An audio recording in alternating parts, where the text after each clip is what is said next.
Merry meet, this is High Priest Ogonslav from the Covenant of the Open Mind, and you're watching Sabbats 101. Hail and welcome.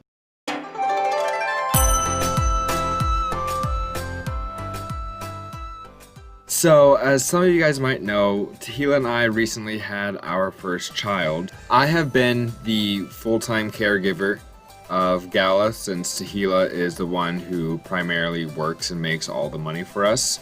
So I have not had a lot of time to record videos or be very active in the coven because I've been taking care of my first child, and it's been a learning experience. I've had very many sleepless nights, and I've just pretty much been too exhausted to do much of anything. But now that she's nearing a year old and she's finally starting to become old enough to be relatively independent, and it's easy for Tehila to keep an eye on her, so that I can record videos and get back into my own spiritual practice. But here we are. This video is about Mabon. We already have the Mabon ritual from last year on this playlist, so I just wanted to kind of start off where we left off. And then I'm going to come out with a Samhain video in time for Samhain this year, so we will be caught up. Anyway, so Mabon. This is a celebration of the second harvest, the one that has squash, there's corn, there's apples, all sort of gourds. This is the season for harvesting those. On this day, we recognize the death of the goddess and her reunification with her beloved in the underworld. With all the changing of the seasons, balance is still kept. However, while life and death energy are once again balanced on the scale, this time the scale leans towards death. The leaves are beginning to change colors and beginning to fall off the branches. The air is starting to grow colder and, depending on where you live, drier. Where we live, I've noticed that when the fall and the winter comes, it's just more dry outside as well. And this just represents the goddess departing from this world, her death, her journey into the underworld to be back with her god, or her beloved, which is the god. And plus, I don't know about you guys, but there's just this energy in the air when I walk around on a crisp fall day. There's like a certain smell, and it's nostalgic in a way. It's just, I don't know. There's something very comfortable. It's a big comfort just walking around on a nice autumn day. But anyway, this holiday occurs on the fall equinox, usually sometime around September 20th to the 22nd, depending on where you live in the world. Most celebrate this holiday on the day where the night and the day are equal lengths, more that balance thing as I was talking about. And they normally celebrate it in the evening or just after the sun is set. This holiday is often called the Witch's Thanksgiving, as we thank the goddess for her child, the crop which we have now fully harvested and begun to prepare and store for the coming winter months.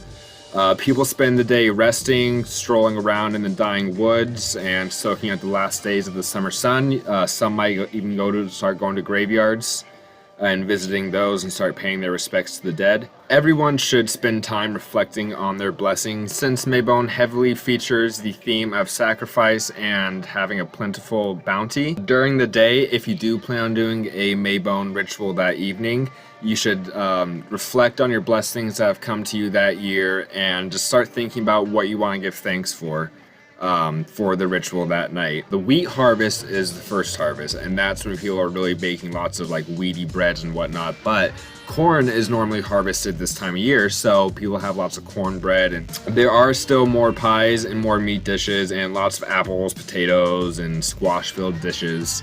Lots of gourds, like I said, squashes, pumpkins. In the evening hours, people might light candles and say vigils for their departed loved ones to represent the start of the season of death as well. So, people often wonder what small, simple things they can do to celebrate and appreciate the season of Mabon. Here's some things you can do. You can either make paper or write on some really fancy sheets. You can write the blessings or words of thanks and prayer. You can walk through the woods and gather leaves and acorns for the altar or as a sacrifice. Cooking all day is what many kitchen witches like to do during this holiday. You can go to a apple or cornfield if you have any nearby that are open to the public and pick your own apples or corn. Same with pumpkin patches and squash patches and whatnot. You can make an effigy or a corn doll of the goddess. You can weave fresh brooms, especially with cinnamon. And lastly, you can have a really large bonfire and burn the corn dolls or the effigies if you did that. What to eat? Mashed potatoes, sweet potatoes, casseroles, salads, pasta and pasta salads, cornbread, pies, particularly apples, fruits, and nut pies, squash, casseroles, fried zucchini or eggplant going along with the theme of gourds, turkeys, chickens, hens, ribs or pork roasts, cooked vegetables with honey or savory herbs, like rosemary, for one example. Anything balsamic-y or vinegary, and if you're old enough to drink, mead, red wine blends, and distilled harvest liquors, and fruity liquors are all appropriate alcoholic beverages if you partake, as well as ales and apple ciders. Apple ciders are definitely a very good themed drink for this time of year. Some scents and other associations for this holiday is cinnamon, as I mentioned before, allspice, apple and squashes, corn dolls, incense of all variety, but especially myrrh and sandalwood, and as I said previously, freshly woven brooms, and bonus points if the broom is made out of cinnamon or it incorporates cinnamon in some way. The colors associated with this are, can you guess them? They're fall colors: red, yellow, orange, and brown. And gold. I kind of just lump gold with yellow and all the different shades of those colors. The animals associated with this time of year is the blackbird, the butterfly, dog, eagle, hawk, owl, pig, salmon, snake, the stag, the swallow, the swan, turkey vulture, and the wolf. So if you see any of these animals in the wild in abundance during this time of year, might be a sign. Might want to pay attention to that. Stones and crystals that are associated with this season is amber, amethyst, citrine, topaz, tiger's eye, and cat's eye. So the appropriate deities to celebrate during this time of year are Erwin, Caerdwyn, Freya, Ishtar, Isis, Morrigan, Venus, Dionysus, the Green Man, which is a version of the god in Wicca. So one topic that I want to talk about as well in this video is the sacred hazelnuts. So the Celts believe that the hazelnuts gave one wisdom and inspiration. Legend tells us that if we follow the Boyne River in Ireland to its source, we will come to a sacred pool surrounded by 9 ancient hazel trees. Living within the pool is a salmon, the most ancient of all animals.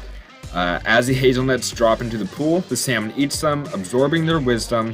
The salmon of wisdom is instrumental in revealing to us the mysteries of descent and rebirth. So at Mabon, the child of light is wrapped deep within the earth, and the salmon is the only animal that knows where he is hidden. The salmon directs us to the child of light, but we cannot free him until Yule. The salmon helps us to navigate the dark rivers of the enclosing darkness of Mabon and to the increasing light of Yule. This is mostly a Celtic and Irish belief. I think it's important to mention why hazelnuts are a big part of Mabon in this season. So some plants that are associated that you can use and incorporate into your Mabon rituals are acorns, apples, aster, blackberries, chamomile, corn, fern, any kind of gourds, as I've mentioned many times. Some grains, as I said, grains aren't really that much of an emphasis on this harvest. Those are more of an emphasis on the first harvest, but you can still incorporate them in your Mabon ritual. Grapes, hazel, hops, ivy, marigold, milkweed, tree nuts, pomegranates. Pomegranates especially are really good for the season of death. Pumpkin, obviously, rose, rue, sage is a really good one.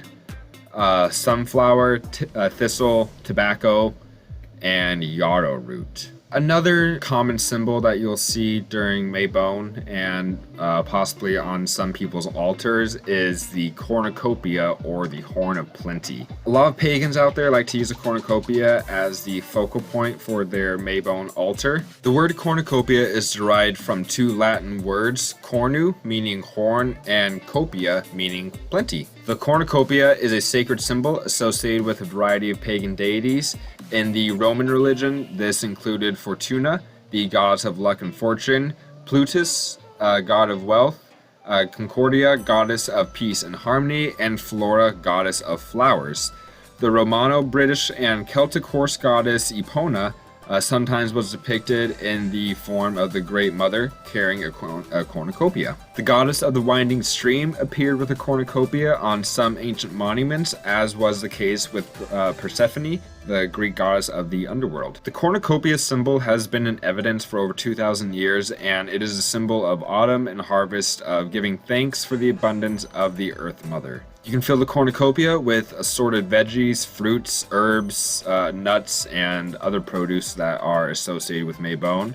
And you can give thanks for each item as you add it to the horn. Once your cornucopia is full, leave it outside in a natural place. The next day, return whatever is left to the earth as a blessing and an offering. You can also place a cornucopia on your personal altar, as I said before, as a part of prosperity rituals.